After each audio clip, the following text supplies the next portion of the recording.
So I've been given this task to talk a little about patients who have developed acute and chronic liver failure, and my aim will be that to identify patients who are suitable for liver transplantation from patient perspective and from timing perspective.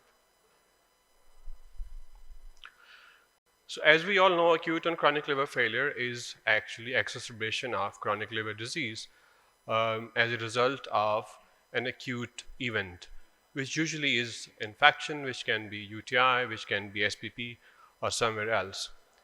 And problem with ACLF is that it is associated with high short-term mortality.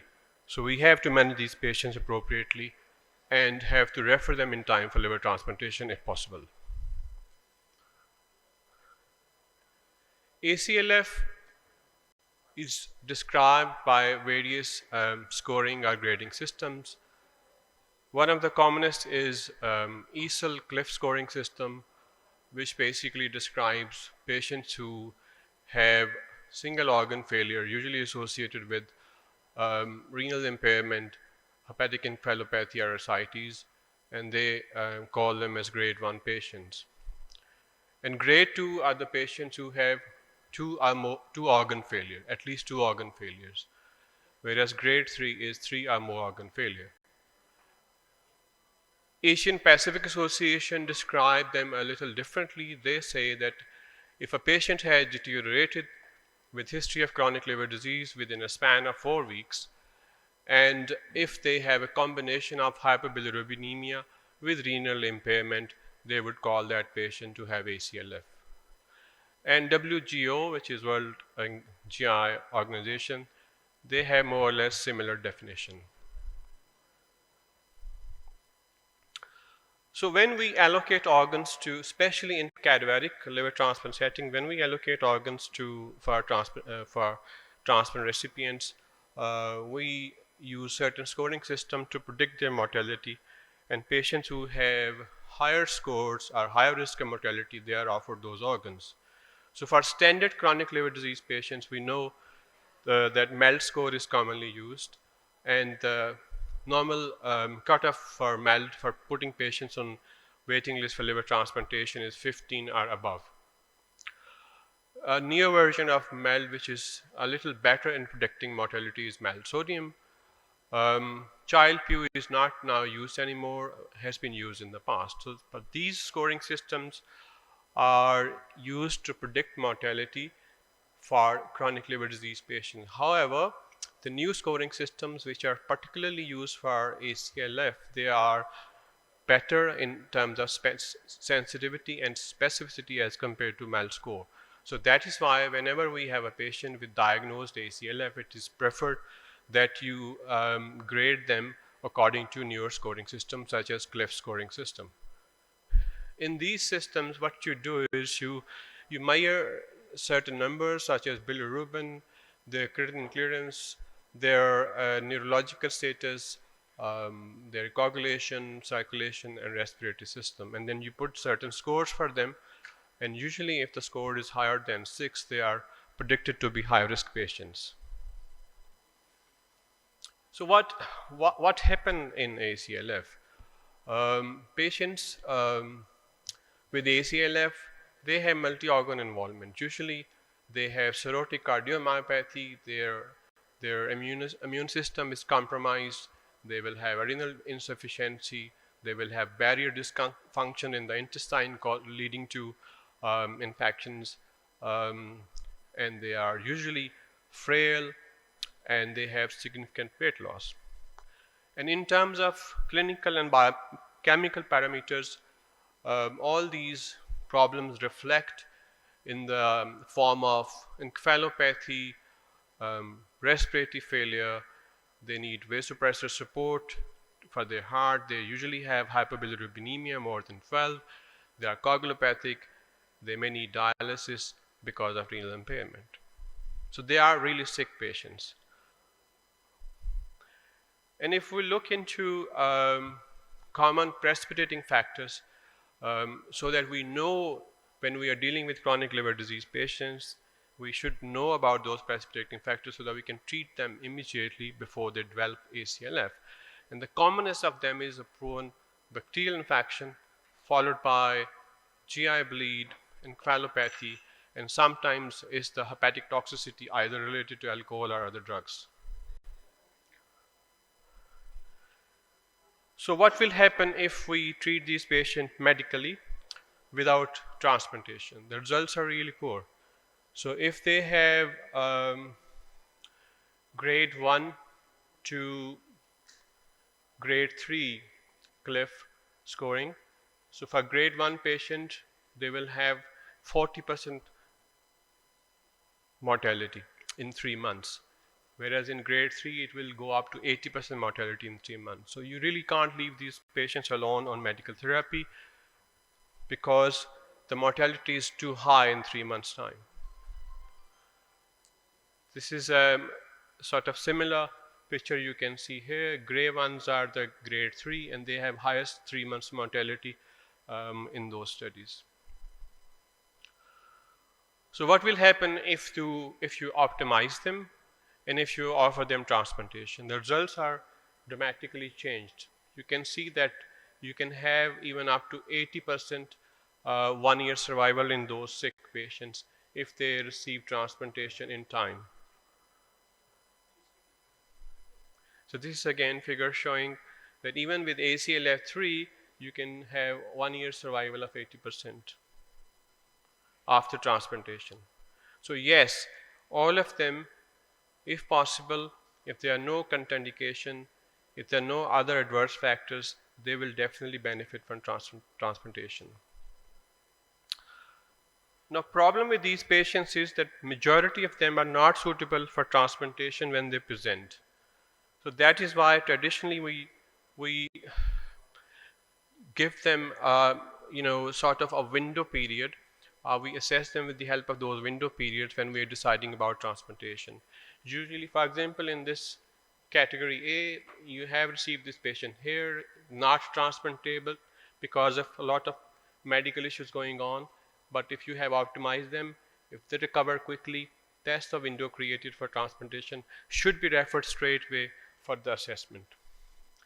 Occasionally, you have a short window, and if they're not transplanted during that window, they become sicker again and may not be able to get it. Sometimes you have one shorter window, then patient becomes sick, again is in ICU.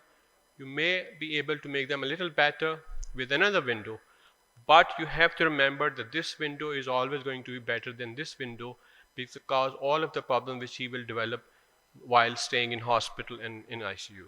And finally, there are some patients who are really sick. They will never be able to have transplantation during that presentation, and most of them die within 3 months' time.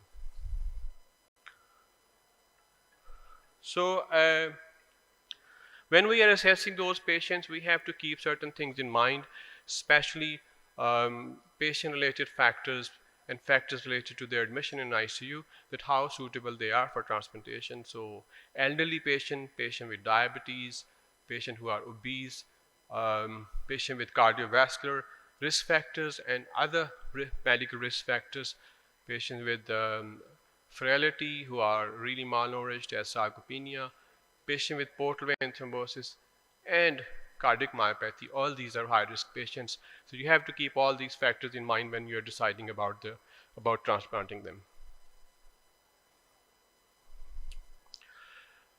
So other factors are if patient is becoming sicker in ICU, if they have respiratory failure, multi-organ failure, if they are on a lot of vasopressor support, or if they have a very prolonged ICU stay for more than 15 days. They are high-risk patients for transplantation. And then in cadaveric settings especially, you need to look into donor risk index, because higher donor risk index donors are not suitable for ACLF patients, for example, are similarly donors with history of diabetes or elderly donors are not suitable donors for ACLF, especially when you are allocating organs in a cadaveric setting. So coming towards proposed contraindications, Um, there are some non-modifiable factors, such as if the patient is so frail that their clinical frailty scale is more than 7, even before admission. Those patients are the ones who would not be able to tolerate such an extensive surgery, such as liver transplantation. Um, Similarly, there are certain modifiable factors, especially related to ICU, and those are if the patient is on cardiovascular support or respiratory support, or with high lactate, or if they have infections. If you can manage these things in ICU and make them better, you may enter into a transplantation window. So, talking about a patient who has come in with ACLF, you should discuss that patient in MDT. And if patient does not have any of the contraindications which we discussed, you can put them on either waiting list, or you can start workup for a living donor liver transplantation. And as long as the other factors which we have discussed in previous slides, if you think that patient is now reasonably fit and is within the transplantable window, you can transplant them. Otherwise, you have to continue your conservative medical management until they become transplantable or deteriorate further. So how can we do better in future for patient with the ACLF? There are certain things which need to be understood. One problem with ACLF patients particular is that most of the organ allocation systems are based on MELD sodium score, and higher MELD score patients get organs earlier as compared to low MELD patients. Although many patients with ACLF may also have higher MELD score, but there will be number of patients who will not higher MELD score, but they will be very sick with ACLF. For example, this is a patient with SBP, renal impairment, encephalopathy, may still have low MELD score. So, so I think one way of dealing with this would be to provide equity to these patients is to include the ACLF grading system into your organ allocation system, and that may improve the process of organ allocation, particularly for patients with ACLF. Um, Other thing is that um, if we can work on improving the prediction models, and especially if those prediction models are because most of the prediction models at the moment are just focusing on liver and related organ failure. But if the prediction model also include comorbidities and specifically donor specific characteristics, we may be able to improve the long-term outcomes of those patients. Similarly, standardization of pre-transplant workup will help, and especially if you can pick up patients who have tendency to develop ACLF, you may be able to fast track them for transplantation. Peri-transplant management is the key to success, because many of the ACLF patients, especially with grade 1 and grade 2, if you manage them medically, optimize them, and get them early transplant, they may have more than 90% 1-year survival.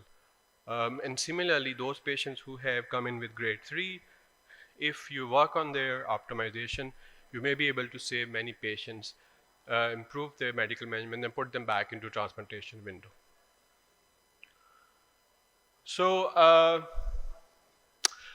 in as a conclusion, I deliberately put MELD score on top, although it has nothing to do with ACLF management, and that is particularly for Pakistani setup. Please, if you have any patient with CLD with MELD score reaching 15, please refer those patients to a liver transplant center for assessment, because what we face is a very delayed referral sometimes. Coming to ACLF, if you have a patient with ACLF grade 1 and 2, they can be straight away referred to transplant center for assessment and management.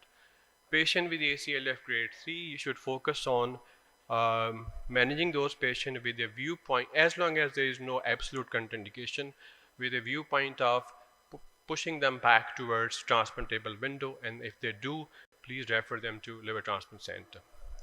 So the key to success is prompt diagnosis, optimum management, and timely referral for transplantation for these patients.